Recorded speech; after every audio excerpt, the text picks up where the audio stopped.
Bien, seguimos aquí en la iglesia presente. Bien, seguimos aquí en la iglesia presente en esta maratón de streaming que comenzó a las 10 de la mañana con unos reportajes y unas entrevistas increíbles, un material precioso. Y estoy con mi gran amigo Walter Frickley. Hola, Walter. ¿Cómo te va, Silvia? Pero qué gusto verte. Tengo tantas cámaras delante que no sé para dónde mirar de tantas veces que te veo. Qué privilegio, la verdad, Qué que lindo. te viniste de Entre Ríos. Aquí estamos, Qué es bueno. una alegría enorme ser parte de la iglesia presente. Hemos arrobado a la iglesia presente por tanto tiempo que dijimos vamos a hacernos parte también. Qué bueno, te agradecemos muchísimo porque vos tenés un aporte extraordinario, en especial para la entrevista que vamos a hablar ahora, que tiene mucho que ver con los jóvenes.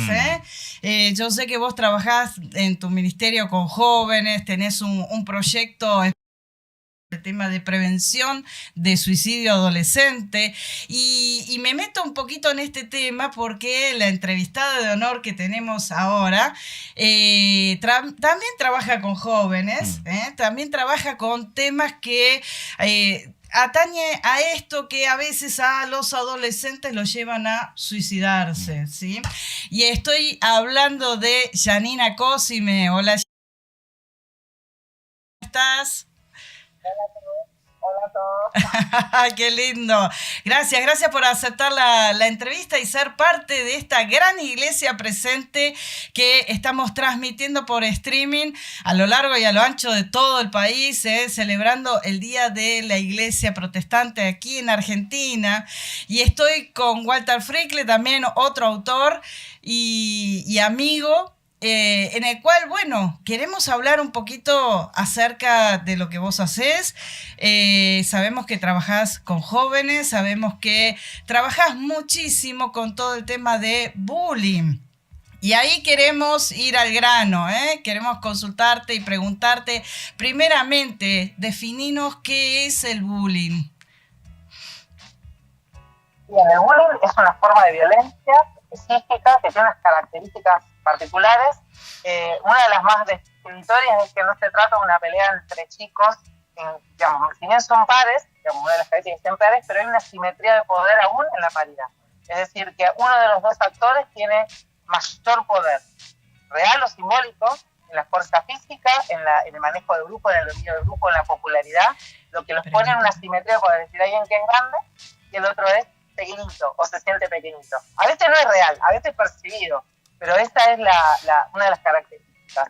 Y que se da entre chicos de la misma edad, sean niños o adolescentes dentro de la misma edad, y que, bueno, hay una intencionalidad de hacer daño. Nos cuesta mucho pensar que un niño puede querer destruir a otro niño, pero bueno, no piensan como adultos, pero sí esta cuestión de querer hacer daño a otro. Esas son las características más importantes. Y esto no ocurre en privado. Si ocurre en privado, la gracia, por decirlo de alguna manera, de que agrede, es que esto se sepa. Entonces, si bien puede ocurrir o no en privado, esto trasciende lo privado para hacerse público, ¿no? Porque otra de las características es la necesidad de testigos, porque el mensaje no es solo para la víctima, sino que también es para los que observan, ¿no? Si vos no haces lo que yo pido, o si vos te metes conmigo, te va a pasar lo mismo. Es interesante. Buenas tardes, Janina. Un gusto. Te habla Walter. Y tratando el tema de bullying, tratando el tema en las escuelas y demás, la pregunta que por ahí me encantaría que desarrolles un poquito más no es solamente el grupo etario en el que generalmente encontramos esto, sino esa necesidad de visualizar la violencia. ¿Por qué, en tu experiencia, es que el chico necesita visualizar? ¿Qué características ves vos en la falencia, en la necesidad personal, interna de sí mismo, que lo lleva a exteriorizar ese grado de violencia? Las características del agresor, digamos, la violencia siempre es multicausal. Entonces tenés características que son propias del chico, que tienen que ver con su personalidad, con su manejo, ¿no?, de la frustración, su autoestima, sus capacidades socioemocionales, y también tiene que ver con la familia, entre otras cosas, ¿no? La cuestión cultural, la cuestión de la institución donde porque esto ocurre dentro de una institución, sino en un club, en la escuela, en el instituto de inglés. Lo que sí uno puede ver es una cuestión que tenga que ver con la falta de límites o, digamos, siempre está en el péndulo. Es que ha vivido sin ningún tipo de límite o con los límites excesivos, entonces repite el modelo, pero si no vivió con límites, no conoce lo que es el límite, lo que hace es, como no conoce los límites, atraviesa todos los límites del otro para conseguir lo que quiere. Y a veces tiene que ver, pero no hay una cuestión, una única cuestión, a esto quiero llegar, ¿no? A veces tiene que ver con la autoestima. Hay un chico que tiene una autoestima muy baja y lo que hace es desquitarse todo su frustración, su temor, su miedo a caer en esa situación de agredido porque ya lo ha vivido en otro entorno. Entonces lo que hace es eso, ¿no? Hacer del otro una víctima para sentirse poderoso o para no caer en la situación de víctima porque le pasó. Uno puede ver eso, ¿no? Porque la persona que agrede es porque le faltan algunas habilidades socioemocionales para poder desarrollarse de otra manera, y tiene que ver también con el temor y con la frustración. No sé si te respondí, porque a lo mejor querías una pregunta y en estas cosas no hay una única respuesta. No, pero creo que queda súper claro.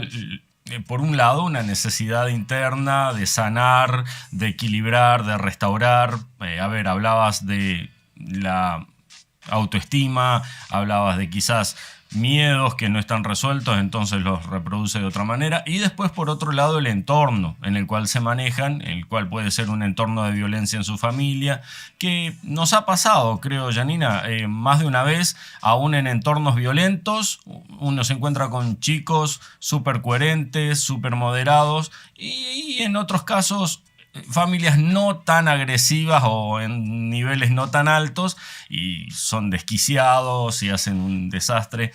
Pero bueno, no sé, Silvia, por dónde pasa la siguiente cuestión, pero para no quedarnos con la parte... La parte fea, no, pero la cuestión es que esto de que no hay una sola causa. ¿Por qué? Porque a lo mejor la familia ejerce violencia sobre el niño. El niño naturaliza la violencia y pueden pasar dos cosas. La naturaliza para ejercerla, la naturaliza para recibirla. Entonces a lo mejor vos tenés un chico que es víctima de bullying y recibe violencia en la casa y vos decís, ay, no es el que pega, no, es el que recibe. Porque tampoco tiene habilidades para defenderse de eso, lo tiene naturalizado. Entonces es multifactorial esto de la violencia, porque el chico agrede. A lo mejor un chico que tiene una autoestima súper hinchada, porque no pone un límite en la casa y lo tiene todo, y por esa razón va y agrede, ¿no? Porque lo tiene todo. Y si a alguien no le cae simpático porque lo cree menos, o porque al contrario le tiene miedo porque tiene algunas características que lo sobrepasarían a él en cuanto a lucirse, también puede agredir. Entonces no hay una única respuesta, es de muchos factores, pero bueno. Tal cual. Ahora, para no quedarnos con ese... Para no quedarnos con ese sabor a negativo que es un tema tan sensible y tan difícil. ¿Qué podemos hacer como pares, como nuestro prójimo, como la persona que tenemos a nuestro alrededor, como para ayudarle a una persona que está sufriendo esto? Digamos, si estamos hablando de los niños o adolescentes que son pares, una de las cuestiones que podría parar el bullying, que digamos como fenómeno grupal, digamos, no vamos a detener la violencia o no vamos a sanar al chico, por decirlo de alguna manera, a detener al chico agresivo o que agrede a otros chicos, porque este chico, si no tiene una intervención adecuada, va a seguir agrediendo de distintas maneras, pero para evitar el bullying, ese acoso sistemático de poder prolongado en el tiempo, lo que es fundamental es la intervención del grupo. Y pido disculpas si se escucha ruido ambiente, que yo estoy en el Festival de Palau, en la organización, y están probando sonido y estoy lejísimo, así que esto no lo puedo manejar, no hay forma. Disculpen. Hacerme de todo. ¿Qué pasa con el tema del grupo? Está estudiado que los observadores son los que tienen el verdadero poder. Yo trabajo con los chicos y les pregunto, bueno, estos son los actores en el bullying, ¿quién tiene el poder? Y ellos te dicen el agresor. Vos sabés que no, el poder lo tienen los observadores. Está estudiado que a mayor cantidad de observadores y más pasiva su actitud, mayor violencia. Es como si le trasladaran el poder al agresor. En cambio, cuando los observadores no se quedan en la pasividad, haciéndose de alguna manera cómplice del agresor, sino que toman una actitud activa, positiva, es decir, che, esto está mal, no lo vuelvas a hacer, llaman a un maestro, un preceptor, o le dicen a un adulto para que intervenga, no dejan que esa situación continúe, el bullying no se instala. Digamos, puede haber situaciones de violencia porque el chico que tiene una cuestión de generar violencia o por las cuestiones que hablábamos antes, por la que sea, lo va a seguir intentando con otros chicos, pero no va a ser bullying, no va a ser esta cuestión que se instala y que se va haciendo cada vez más profunda en cuanto a la agresión y en cuanto al tiempo que va ocurriendo cada vez más pronto, más cercano a un episodio de otro de violencia, que termina socavando la autoestima del niño o del adolescente. Entonces es fundamental esto, poder sacar a nuestros chicos de decir, en vez de decirles, bueno, vos no te metas, porque total como no se metieron, que pudieran decirles, a ver, bueno, no, esto del ser padre, ¿no? ¿Qué te gustaría que hicieran por vos? ¿Qué haría Jesús, por ejemplo? Entonces, ¿qué haría? Y diría que no, que eso está mal, no dejaría. Si está el compañero solo, iría, lo abrazaría, se quedaría con el compañero y sería amigo del nuevo, ¿no? Eso es fundamental, eso es lo primero que tenemos que hacer.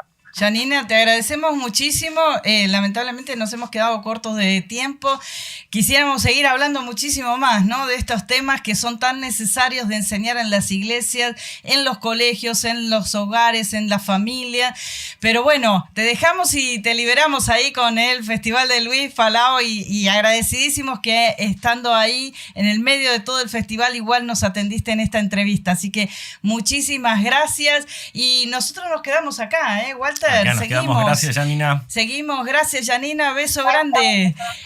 Seguimos en esta transmisión exclusiva que estamos teniendo en esta maratón tremenda.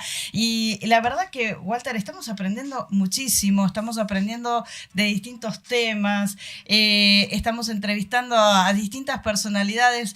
Gente que trabaja en las iglesias, que trabajan en las calles, en los hogares, ¿no? También, bueno, y como Janina también en los colegios, ¿sí? Es maravilloso ver lo que la iglesia está presente tanto, cómo se ha diversificado, cuánto ha alcanzado hoy en tantas áreas en las cuales estamos comprometidos ayudando, a tal punto que hoy hay voces autorizadas para hablar de diferentes temas tan amplios, ¿no? Qué lindo, qué lindo. La iglesia presente. Esto no es un cliché, esto no es una linda frase, sino que realmente estamos haciendo presencia, literalmente, con nuestras obras, con nuestro trabajo, con lo que hace toda la iglesia, que a veces no se conoce. Pero tenemos otra entrevista, hablando de la iglesia presente, la iglesia